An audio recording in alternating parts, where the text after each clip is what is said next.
Sport, it's our final bulletin for this hour of the show, and it's another busy weekend of sport. It awaits us, and to do a quick preview on some of the big sporting events happening this weekend, we have roped in SABC Sport journalist and commentator Jody Hendricks. Jody, thanks so much for chatting to us early this morning. We've got quite a bit to get through, but I have to get your opinion on all this back and forth between the media and Bulls coach Johan Ackerman. We covered the story where SA President Mark Alexander gave us clarity on his issue. What's your opinion, though, on the entire saga? Have we made mountains out of molehills, or is there some validity in the arguments that have been posed? Good morning, Stacey, and first of all, compliments to you. Yes, yes, to you too. We get straight into the work, right?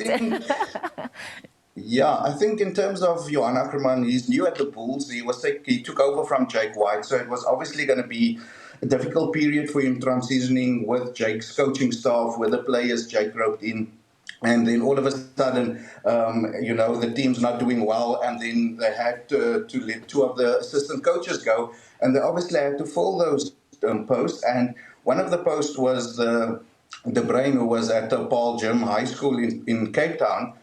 He came in as an assistant coach, but obviously there was some, let's call it miscommunication at some point between SA Rugby and the Bulls, because I followed the story quite closely as well.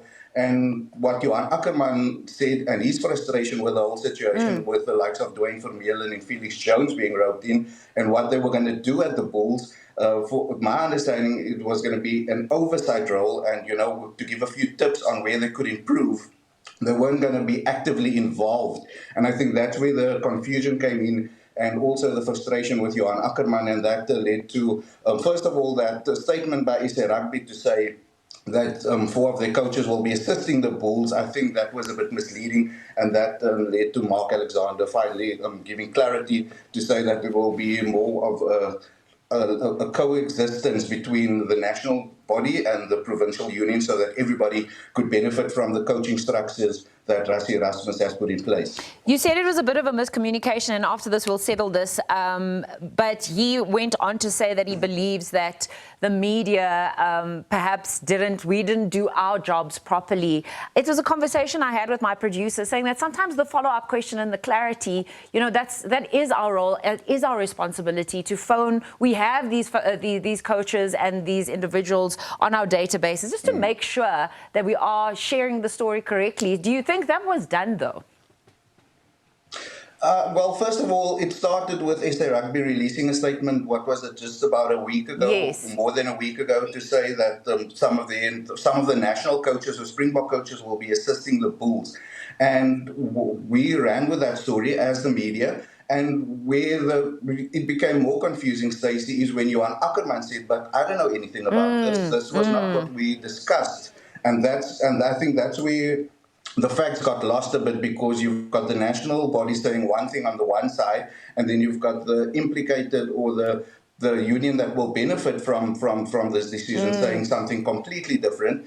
And I think that led to more confusion. And us as the media had to report both sides of the story. We couldn't run the story without a quote from the Bulls or Johan Ackerman, for example, and what they said was completely contradictory to what SA Rugby said initially, and I think that's where the confusion came in. But I think, from my understanding, a long-term plan is to get the national coaches involved with the franchises so that everybody could benefit at the end of the day. And I think the Bulls is just the first union that will participate in this process to see how it works, to see if there are any teething problems, and what they can learn from it, and then obviously build on it. I think a team like the Lions and Sharks as well, the Stormers obviously being top of the log, will say we're doing fine, but I think the other unions in South Africa could benefit from this as well. I mean, if you look at what the national coaches... I'm going to interject there, Jody, just so that we don't... benefit the unions, just so that we don't run out of time. But since you mentioned them, let's talk about the derbies this weekend, the Lions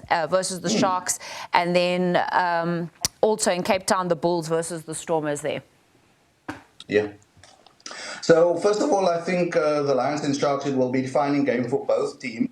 I think the Sharks 14th, JP Peterson, new coach coming want to assert his authority. Obviously, the Lions being ninth, a win for them could propel them into the top 8. So I think, a must-win game for both teams. I think we can expect some spectacular running rugby from the backline players. I think the Sharks chose 7 Springboks in the backline. With the likes of Makazole Mapimpin, Andre Esterhuizen, they'll probably want to finish strong and assert their authority on the game. The Lions, I think a player like the prop Asenating Club Kanya will need to show what he's capable of, dominate a few scrums. He's a Springbok, and I think he's one of the players to watch in this game. And then the duel I'm looking forward to in this specific game is that scrum off with Moane van den Berg and Grant Williams, 2 Springbok scrum off who played for the Springboks just a couple of weeks ago, and they will obviously be the link between the forwards and the backs in that specific game.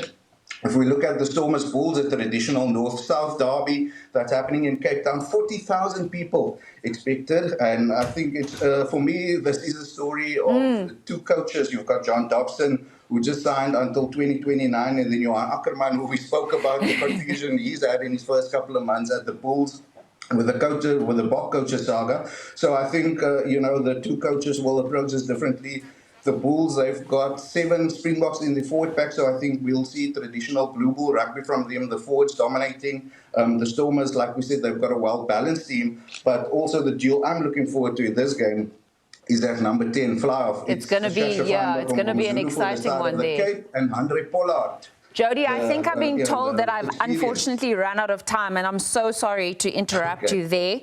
I still wanted to touch on AFCON, but perhaps we can get you, ahead of those clashes tomorrow as well. Morning television, how quickly we ran out of time. We've been chatting to SABC Sports journalist as well as commentator Jody Hendricks, talking about the rugby that's on this weekend, and we didn't get a chance to touch on AFCON.